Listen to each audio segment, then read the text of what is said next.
Don't call me Superman if you haven't found my kryptonite. What is going on YouTube? It is the Big K Cops 360 here, and welcome to a benchmark for Grand Theft Auto 5 PC, bruh. This game is fucking sick. Now, of course, this benchmark video is for those people who have either a Radeon 7870 or an R9 The reason I say both is because they are the exact same GPU. I shit you not. The R9 pretty much just has higher memory clocks. However, you can overclock your 7870 regardless. And yeah, also, by the way, if you have an R9 that's the same GPU as well, except it's just underclocked, essentially.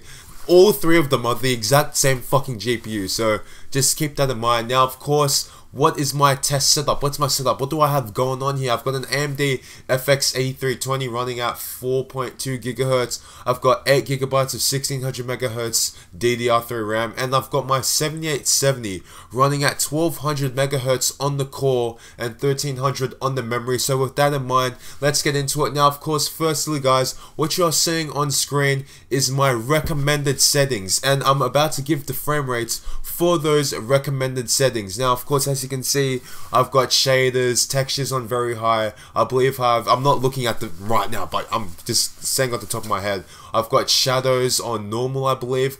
I've got fucking water particles on very high. I think grass is the one that gets set to ultra, but one of them sets to ultra. Pretty much most of the shit is maxed out except for post FX, because post FX is a very big FPS killer. It fucking kills your frame rate.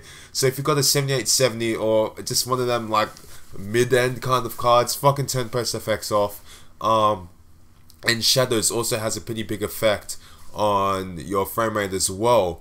When you talk about reflection quality, I turn that up. That does give you a bit of an FPS hit, but I turn that up all the way to the max because I would rather have the better reflection quality than to have the better shadows. I mean, the impact is just less on you. So yeah, anyway, with those, oh, by the way, I have nothing on advanced settings turned on. Absolutely nothing, because that shit is, yeah. And I have your fucking anistrophic or antistrophic, whatever the fuck it is. I've got that turned to X16, 16X, whatever the hell you want to call it.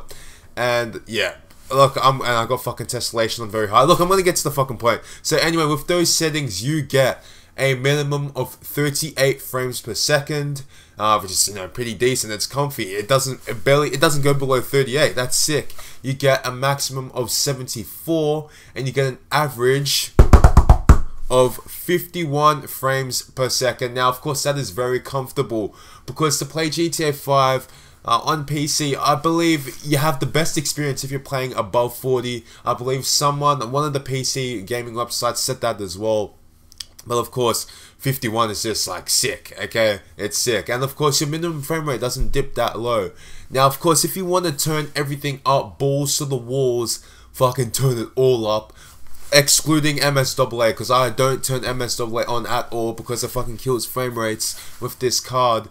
Then if you want to use MSAA, man, oh no, if you don't use MSAA but you turn everything else up, including post FX, the whole lot, excluding advanced settings, then you're going to get a minimum of 34, an average of 41, and a maximum of 49. So it's not really that good. That minimum is pretty low at 34. So yeah, I'd suggest my recommended settings for GTA 5. I mean, it's just the best way to go, bro. It's the best way to go. So yeah, anyway guys, that was pretty much it. This game is really fucking sick. If you got a 270X or 7870, you will have a good time with this game. Of course, I'm running at 1080p.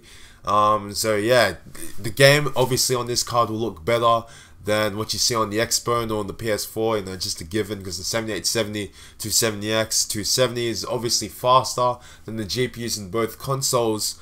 But of course, I'm not the graphics hall. I'm just, you know, putting that out there for you because a lot of people would like to know that. So anyway, guys, thank you for watching. I hope you enjoyed. And that was pretty much it. I mean, tell me, guys, what you think about GTA 5 as a whole, and what you think about this card's performance in that game. Thank you guys for watching. I hope you enjoyed, and I will see you later.